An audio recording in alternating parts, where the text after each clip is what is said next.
Tantor Audio, a division of Recorded Books, presents Daisies for Innocence by Bailey Cattrell, narrated by Vanessa Daniels. Chapter 1.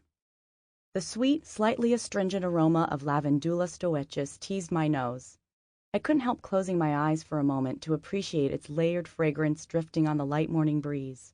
Spanish lavender, or topped lavender, according to my gamma, it had been one of my mother's favorites.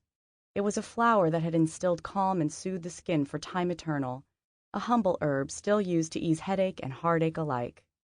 I remembered Gamma murmuring to me in my garden when I was 5 years old, "Breathe deeply, Elliana. Notice how you can actually taste the scent when you inhale it."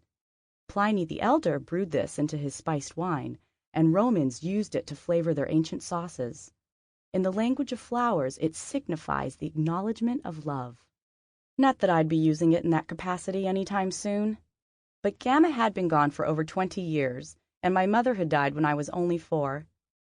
Shaking my head, I returned my attention to the tiny mosaic pathway next to where I knelt. Carefully, I added a piece of foggy sea glass to the design. The path was 3 feet long and 4 inches wide, and led from beneath a tumble of forget-me-nots to a violet-colored fairy door set into the base of the east fence. Some people referred to them as gnome doors, but whatever you called them, the decorative miniature garden phenomena were gaining popularity with adults and children alike. The soft green and blue of the water-polished, glass nugget path seemed to morph directly from the clusters of azure flowers, curving around a lichen-covered rock to the 10-inch round door.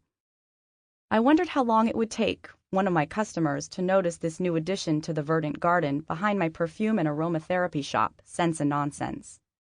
The rattle of the latch on the gate to my left interrupted my thoughts. Surprised, I looked up and saw Dash trotting toward me on his short corgi legs.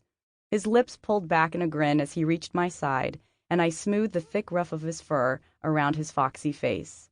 Astrid Moneypenny, my best friend in Poppyville, or anywhere else for that matter, strode behind him at a more sedate pace. Her latest foster dog, Tally, a Newfoundland mix with a graying muzzle, lumbered beside her. "Hey, Ellie, there was a customer waiting on the boardwalk out front," Astrid said. "I let her in to look around. Tally, sit." I bolted to my feet, the fairy path forgotten. Oh no, I totally lost track of time. Is it already 10 o'clock? The skin around Astrid's willow-green eyes crinkled in a smile. They were a startling contrast to her auburn hair and freckled nose. "Relax, I'll watch the shop while you get cleaned up." She jammed her hand into the pocket of her hemp dress and pulled out a cookie wrapped in a napkin. "Snickerdoodles today." I took it. Sample complete. Ready to continue?